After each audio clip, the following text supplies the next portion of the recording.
नमस्कार। आपने विपक्ष को अक्सर कहते हुए सुना होगा कि अब जेनजी सड़क पर आए, अब जेनजी सड़क पर आए, अब जेनजी सड़क पर आए। और जेनजी के नाम पर मिस इन्फॉर्मेशन फैलाने के लिए विपक्ष लगातार षड्यंत्र कर रहा है। मैं बार-बार इसमें एक नया टर्म जोड़ने का प्रयास करता हूं, लोग समझ नहीं पा रहे हैं।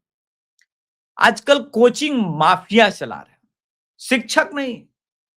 गुरुदेव तो हमारे जो पढ़ाते थे ना स्कूलों में, वो बस स्टैंड पर खड़े-खड़े 4 घंटे लेक्चर दे सकते थे और पैसे नहीं लेते।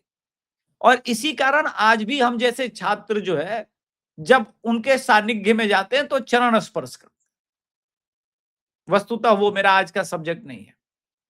आज का जो सब्जेक्ट है, सीबीएसई ऑनलाइन मार्किंग सिस्टम। अब पहले इस बात को हम समझें कि प्रॉब्लम क्या है, ठीक है? देखिए, सीबीएसई कोई मामूली बोर्ड नहीं है। बिहार बोर्ड के अंदर 2016 के अंदर एक घटना हुई थी। घटना क्या, मैं दुर्घटना बोलना चाहता हूं उसको, कि एक रूबी राय नाम की बच्ची टॉप कर गई। अगले साल बहुत कठिन चेकिंग हुई, 64% चांस स्टूडेंट जो है वो फेल हुए और 12वीं का रिजल्ट ऐसा खराब आया। किंतु लोगों की ये पहुंच और इन्फ्लुएंस ऐसे राज्य के बोर्ड्स में जो अपने बच्चों को टॉप करा सके, ये समाज के लिए भी घातक। सीबीएसई ने एक निर्णय लिया, बोला बहुत अच्छा है, हम ऑनलाइन मार्किंग सिस्टम करते हैं, जहां पर शिक्षक कंप्यूटर की स्क्रीन पर प्रश्नोत्तर तो देख सके स्टूडेंट का। ओएसएम इसको कहते हैं, ऑनलाइन स्क्रीन मार्किंग। और ऑनलाइन मार्किंग सिस्टम ये आधुनिक बनाने में बहुत आवश्यक है। अब ये क्यों आवश्यक है, इस पर हम बात करना चाहते हैं। पारंपरिक पेन पेपर का मूल्यांकन का जो प्रणाली है, इसमें सबसे पहले जो ह्यूमन एरर है ये आएगा। कभी गलती से 64 के जगह 46 लिख दिया, ये मानवीय भूल। कोई, मैं ये नहीं कह रहा हूं इसमें शिक्षक जानबूझ के करते हैं, ना ना ना, मैं ये नहीं कह रहा हूं। मैं ये कह रहा हूं कि मानवीय त्रुटि हमेशा संभव है। ऑनलाइन मार्किंग सिस्टम में जीरो टोटलिंग एरर जो है ये शून्य हो जाता है। अब जीरो टोटलिंग एरर है, अब बिल्कुल शून्य है। सॉफ्टवेयर स्वयं अंकों की गणना करता है। कितनी अच्छी बात है। अब दूसरी बात, लाखों फिजिकल कॉपी एक शहर से दूसरे शहर भेजना होता है। इसके लिए ट्रांसपोर्टेशन चार्ज, पैसा खर्च, बहुत कुछ लगता है। प्लस टीचर ही कितने बचे हैं बढ़िया, और भौगोलिक सीमाएं, कोई अच्छा टीचर बिहार में बैठा है, कोई अच्छा टीचर बेंगलोर में बैठा है। अब ये भी तो देखना है, मूल्यांकन प्रक्रिया में हिस्सा लेने के लिए भी प्रशासनिक बोझ भी कम हो जाता है। तो 3-4 चीजें, लेकिन सबसे इंपॉर्टेंट, ठीक है, कि छात्रों की गोपनीयता। स्कैनिंग होती है लेकिन छात्रों का जाति, धर्म, पंथ, मजहब पता तो नहीं होता।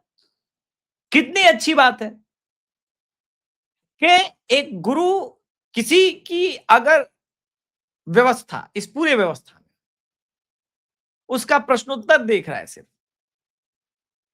अब कुछ लोगों का आरोप है कि भाई इस पूरे व्यवस्था में एक चीज त्रुटि हो गई महाराज। क्या त्रुटि हो गई वो भी मैं बता देता हूं।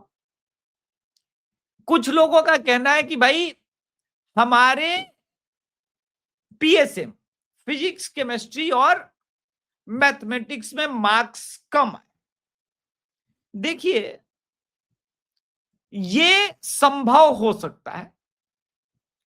तो आंसर शीट देखने को लेकर के, ये जो सारा चीज है इसको लेकर के 13,000 कॉपियां सीबीएसई ने मंगवाई और दोबारा जांच करवा दी। कोई व्यवस्था नहीं है, उसको एडॉप्ट करने में, एडॉप्टेशन में समय अवश्य लगता है। और ये पूरी तरह से नई भी नहीं है, ऐसा भी नहीं है। किंतु पहले मैं इस न्यूज को भी कंफर्म कर देता हूं। जिनके मन में ये था कि भाई हमारा मार्क्स कम आया, आप दोबारा दिखवा लीजिए। जांच में यहां तो हर चीज है, स्टेप बाय स्टेप के नंबर मिल रहे हैं।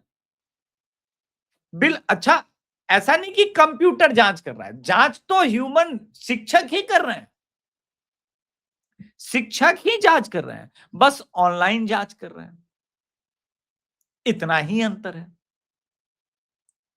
और ऑनलाइन जांच करने के कारण जो एक और चीज है, फेवरिज्म, और इस बात को समझिए, किसी को फेवर, मानव के अंदर ये होता है, ये गुण है, ये दोष है, आप इसको जैसे देखना चाहें, किंतु आप पेरेंट्स के दृष्टिकोण से देखें। मैं तो यही चाहूंगा कि मेरे बेटे या बेटी का कोई शिक्षक सीबीएसई में, बीपीएससी में, किसी चीज में भी जांच करे तो उसका नाम, टाइटल पता ना चले। जिस प्रकार का सोशल मीडिया और आज का युग है, जिस प्रकार से जाति, धर्म, संप्रदाय को घृणा का रूप दिया जा रहा है, क्या इस बात की गारंटी है कि किसी मनुष्य में ना हो सकता है, किंतु मास्किंग सिस्टम के कारण आपका बच्चा बिल्कुल पूरी तरह से फुल प्रूफ है। इससे अच्छा तो कुछ हो ही नहीं सकता। तो विरोध क्यों हो रहा है? विरोध, मैं बार बार कह रहा हूं, कोचिंग माफिया नेटवर्क, इनको ही अच्छा नहीं लगेगा। इनको चीजों को फिर से ठीक करना होगा, अपने आप को समझाना होगा और फिर उसके हिसाब से काम करना। इनका प्रॉब्लम हो सकता है, किंतु सरकार बच्चे के, ये जो बच्चों के ऊपर मेंटल स्ट्रेस है, उसको कम करने के लिए बैठी है। बच्चों को ज्यादा अच्छा से अच्छा सहूलियत मिल जाए, उसके लिए बैठी है। पूरी प्रक्रिया ट्रांसपेरेंट हो, उसके लिए बैठी है। सरकार का काम किसी के साथ जो है ना, पक्षपात करना नहीं होता। मैं मानता हूं कि हमें खुले दिल से सीबीएसई के ये जो नई प्रक्रिया है, इसका स्वागत करना चाहिए। मैं भी बच्चियों का बाप हूं और मैं मानता हूं ये बहुत क्रांतिकारी कदम है। तो विरोध का कारण क्या बना? फिर यही मन में तो प्रश्न यही आएगा ना कि भाई विरोध का कारण क्या है।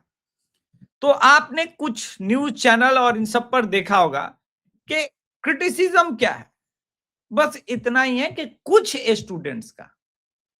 स्टूडेंट्स को ऐसा लगता है कि भाई उनके जो है मार्क्स अनएक्सपेक्टेड रूप से ड्रॉप हो रहे हैं। तो रीचेकिंग का तो ऑप्शन है ही, आप फिर से चेक करवा लीजिए, 13,000 कॉपियां चेक भी हुई। किंतु जब स्टेप बाय स्टेप नंबर मिल रहा है, चाहे वो पीसीएम, क्योंकि पीसीएम में ही स्टेप बाय स्टेप मिल सकते हैं, अब इतिहास में तो, हिस्ट्री में तो मिलेगा नहीं। दो चीजें, या तो आपने जिस संस्थान में पढ़ाई की है, स्कूल को छोड़ करके, उन्होंने जो पद्धति पढ़ाई होगी, उस पद्धतियों में कुछ तो कमी है। मैं ये नहीं मानता कि वो बिल्कुल बुकिश होंगी, क्योंकि सबका तरीका अलग अलग है। किंतु जो प्रैक्टिकल है, जैसे हाइट एंड डिस्टेंस निकालना है, तो आप क्या करेंगे? 1030, 1045, 1060 का वैल्यू निकालेंगे, उसके बाद हाइट देखेंगे, फिर एंगल चेक करेंगे, तो वो लिखेंगे आप शुरुआत में। इसी पर तो मार्क्स बेस्ड है आज भी। क्या बदला है? अगर आप प्रोसेस को फॉलो करेंगे तो कुछ नहीं, और ऐसा तो है नहीं। मेरिट वाले स्टूडेंट तो इस मार्किंग सिस्टम से निकले हैं, कुछ स्टूडेंट्स का छोड़ देते हैं, लेकिन मेरिट वाले तो इससे निकले हैं। तो शुरू में लग जरूर सकता है, किंतु ये देश हित में है। और जैसा मैंने पहले भी बताया कि इन चीजों के कारण, क्योंकि अब आपको ये नहीं पता चलेगा ऑनलाइन सिस्टम में कि कौन किसकी क्या कॉपी चेक कर रहा है, वहां तक पैरवी करा सके या ना करा सके। तो मैं ये नहीं कहता कि सीबीएसई सिस्टम ने कभी रूबी राय को जन्म दिया होगा, वो बिहार बोर्ड से निकली थी। किंतु मैं ये जरूर मानता हूं कि जन्म देने की संभावना बनी रहती है। अगर आपको ये पता चल गया कि आपका कॉपी यहां फलाने के पास पहुंचा है, तो क्या ब्राइब और इनकी संभावना नहीं होती? होती है। हर सिस्टम में लूपहोल तो हमेशा होते हैं, लेकिन अब तो ये लूपहोल भी नहीं है, तो ये तो अच्छी बात है ना। अच्छे कदम का स्वागत कीजिए, किसी को गैलीलियो मत बनाइए, क्योंकि उसने एक सत्य बोल दिया कि पृथ्वी सूर्य का चक्कर लगाता, सूर्य पृथ्वी के चक्कर नहीं लगा, उसे जहर पिला दिया गया। परिवर्तन से मैं जानता हूं लोगों को डर लगता है, किंतु परिवर्तन शाश्वत है, वो होके रहेगा। आज के संस्करण में इतना ही। धन्यवाद, नमस्कार, जय श्री राम।